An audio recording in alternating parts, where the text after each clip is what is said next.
Hello everyone. तो कैसे हैं आप सब। आज हम क्वाड्रेटिक इक्वेशन के फोर्थ लेक्चर में आ गए हैं और थर्ड लेक्चर में जहां तक मैंने पढ़ाया था ये सारे बेसिक बेसिक कॉन्सेप्ट्स अभी मैं कवर करा रहा हूं एंड आई होप आपको समझ में भी आ रहा होगा।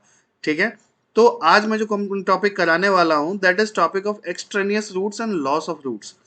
ये वैसे बहुत ज़्यादा स्कोरिंग टॉपिक तो नहीं है क्योंकि यहाँ से क्वेश्चन नहीं आता, बट ये कहीं ना कहीं इनडायरेक्टली हर क्वेश्चन में इन्वॉल्व होता है, जिसकी वजह से या तो आप इनकम्प्लीट आंसर निकाल देते हैं या एक्स्ट्रा ही आंसर्स निकाल देते हैं।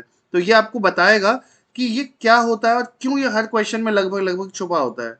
देखिए, चलते हैं स्क्रीन पे। एक्सट्रेनियस रूट्स क्या होता है? एक्सट्रेनियस रूट्स होता है while solving any equation the domain of the equation may expand and give some extra roots। कहने का मतलब क्या है कि जब आप सॉल्व कर रहे होते हैं तो x की जो वैल्यू आती है हो सकता है कि एक ही वैल्यू सेटिस्फाई कर रही हो इक्वेशन को, बट आप तीन तीन वैल्यू निकाल के बैठे हो और उसमें से दो आंसर हो ही ना। तो ये कैसे करेंगे ये मैं बताता हूँ। ये कब जनरली अराइज होता है? ये जनरली तब अराइज होता है जब हम स्क्वायरिंग ऑन बोथ साइड करते हैं। तो क्या होता है, हमारे एक एक फैक्टर्स एक्स्ट्रा ऐड हो जाते हैं और उसके बाद वो क्वेश्चन को सेटिस्फाई कर ही नहीं रहे होते और हम उसको रूट मान के चल रहे होते हैं। जैसे कि यहां देख लीजिए, एक एग्जाम्पल है root x equal to x minus two. तो यहां पे मैं स्क्वायरिंग ऑन बोथ साइड्स करूंगा। ठीक है। तो स्क्वायरिंग ऑन बोथ साइड्स करने के बाद मुझे क्या मिलेगा? रूट एक्स का एक्स मिल जाएगा और एक्स माइनस टू का होल स्क्वायर हो जाएगा। क्या? X square plus four minus four x. And then इसको अगर सेटिस्फाई किया जाए, x square minus five x, उसके बाद क्या होगा? X square minus five x plus four equal to zero. तो यहां से x की वैल्यू आएगी x माइनस वन फैक्टराइज करने पे and x minus four equal to zero. तो x की वैल्यू आ गई वन एंड फोर, राइट। तो अगर इसके दो वैल्यूज आए हैं तो दो वैल्यूज में क्या ये दोनों सेटिस्फाई कर रहे हैं? अगर मैं x इक्वल टू वन रखता हूं, यहां मिलेगा मुझे root one equal to one minus two. And आपको मैं बता दूं बच्चों कि रूट वन जो है या कोई भी रूट हो स्क्वायर रूट, वो कभी भी नेगेटिव नंबर के इक्वल तो नहीं होता। इसका मतलब जो ये नेगेटिव नंबर है, सॉरी ये वन है, that is not an answer. तो स्क्वायर करने की वजह से ये जो एक्सट्रेनियस रूट्स है इसमें ये वन हमारा एक्स्ट्रा रूट है, जिसको हम एक्सट्रेनियस रूट के तौर पे देखेंगे और इसे अपने आंसर में से हटा देंगे। ठीक है। एक क्वेश्चन मैं आपको और बताता हूं। देखिए, अब ये क्वेश्चन है कि x equal to root six plus root six plus root six और सारे रूट एक दूसरे के अंदर में है। ठीक है। तो आप इसको कैसे करेंगे? हो सकता है आपने किया हुआ हो, बट मैं इसको एक्सट्रेनियस रूट्स के अंदर में लाके दिखाना चाह रहा हूं। रीजन सिंपल है कि एक्स्ट्रा रूट्स कैसे आते हैं। सिंपल, स्क्वायर जब हम दोनों साइड कर देंगे तो उससे ज्यादा रूट्स ऐड हो जाते हैं। अगर मैं यहां पे, आप ध्यान से देखिए, क्या कर दूं root six plus root six, तो ये आपको दिख रहा है कि रूट सिक्स का ये पूरा एक ओशियन टाइप बन गया, समंदर बन गया पूरा, क्योंकि इनफाइनाइट है। जैसे ओशियन में इनफाइनाइट पानी होता है, वाटर, उसी तरीके से यहां पे इनफाइनाइट रूट सिक्स है। ठीक। तो ओशियन में से जैसे मैं एक बकेट पानी निकाल लूं तो कितना पानी बचेगा उसमें?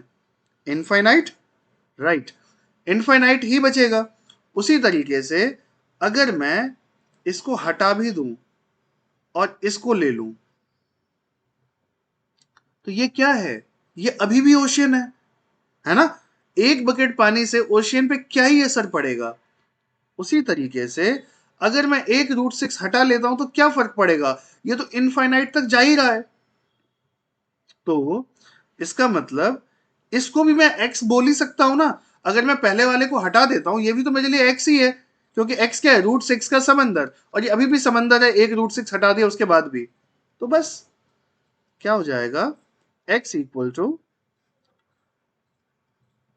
सिक्स प्लस बाकी सारे को x ले लिया मैंने, उसके बाद squaring on both sides, squaring की, तो ये आ गया x square minus x minus 6 equal to 0। ये आएगा एक्स स्क्वायर, कितना आएगा 3 माइनस 3 2 या x minus 3 x plus 2 equal to 0. We'll get x equal to 3 comma minus 2। चूंकि हमने स्क्वायरिंग की है तो x equal to 3 तो सेटिस्फाई कर रहा है, but if you will put x equal to minus 2 here तो क्या आ रहा है minus 2 equal to 6 minus 2, that is √4। √4 2 होता है, क्योंकि स्क्वायर रूट कभी भी नेगेटिव वैल्यू प्रोड्यूस नहीं करता, तो -2 तो कभी नहीं आएगा, ये हो ही नहीं सकता। इसका मतलब साफ है कि -2 आंसर में इंक्लूड नहीं होगा। ये है मेरा एक्सट्रेनियस रूट्स का कॉन्सेप्ट कि स्क्वायरिंग करने पे एक रूट एक्स्ट्रा ऐड हो जाता है, दो रूट कभी कभी, तो उनको हमें क्वेश्चन में दोबारा पुट करके चेक करना होता है, कभी भी हमने अगर स्क्वायर किया है तो। ठीक है, तो बहुत मुमकिन होता है कि वो रूट एक्स्ट्रा ऐड हो गया है। ठीक है, अब हम चलते हैं नेक्स्ट क्वेश्चन पे। आता है हमारा लॉस ऑफ रूट्स। अब लॉस ऑफ रूट्स क्या होता है? लॉस ऑफ रूट्स होता है कि अगर मान लीजिए दो इक्वेशन को मैं सॉल्व कर रहा हूं और अगर मैंने उनके फैक्टर्स को कैंसिल कर दिया, ठीक, अगर मैंने उनके फैक्टर्स को कैंसिल कर दिया तो एक रूट खत्म हो जाएगा। जैसे कि इसको सॉल्व करने के दो तरीके हैं। एक ये तरीका जो मैं अभी कर रहा हूं, क्या करूंगा, x कॉमन ले लिया, x minus 2 equal to x minus 2। इसको मैं अगर हटा दिया, x की वैल्यू क्या आई, x की वैल्यू आई 1, राइट, x की वैल्यू आई 1। अब दूसरा तरीका क्या कि यहां पे x कॉमन ले लीजिए, x minus 2 minus x minus 2 equal to 0, right. अब अगर मैं x माइनस 2 कॉमन ले लूं, मुझे क्या मिलेगा यहाँ पे, x minus 1 equal to 0। x की वैल्यू आई 1 एंड 2। अब आप प्लीज चेक कर लीजिए दोनों रख के कि क्या ये 1 पे ही सेटिस्फाई कर रहा है या 1 और 2 दोनों पे सेटिस्फाई कर रहा है। अगर मैंने 1 रखा, 1 minus 2 equal to 1 minus 2, okay satisfy कर रहा है, तो ये तो ओके डन है। 2 4 minus 4 equal to 2 minus 2, okay ये भी डन है। तो यानी दोनों पे सेटिस्फाई कर रहा है। इसका मतलब क्या है, इस केस में आपने कैंसिल करने की वजह से एक रूट खो दिया, आपका एक लॉस ऑफ रूट हो गया। So whenever there is a common factor on both sides, please take that common, उसे कॉमन निकाल के बाहर निकाल लीजिए, कैंसिल मत करिए। कैंसिलेशन का पूरा राइट है आपके पास, लेकिन अगर आप कैंसिल करते हैं तो आपका एक रूट कम हो जाएगा। ये ध्यान से समझिएगा। ये इसके ऊपर कोई डेडिकेटेड क्वेश्चन नहीं आएगा, लेकिन ये लगभग लगभग काफी क्वेश्चंस में आपको काम आ जाता है और कंपटीशन में आपको ऐसे ही आउट किया जाता है। लॉस ऑफ रूट्स या एक्सट्रेनियस रूट्स डाल देंगे और आपका या तो एक एक्स्ट्रा या एक रूट कम आ जाएगा और वो ऑप्शन में होगा, आप टिक करके गलत करके आ जाएंगे। तो इसका हमेशा ध्यान रखना। ठीक है, ये दो बेसिक बहुत इंपॉर्टेंट टॉपिक हैं। ठीक है, अब मिलेंगे क्वाड्रेटिक इक्वेशन के नेक्स्ट लेक्चर में नए टॉपिक के साथ।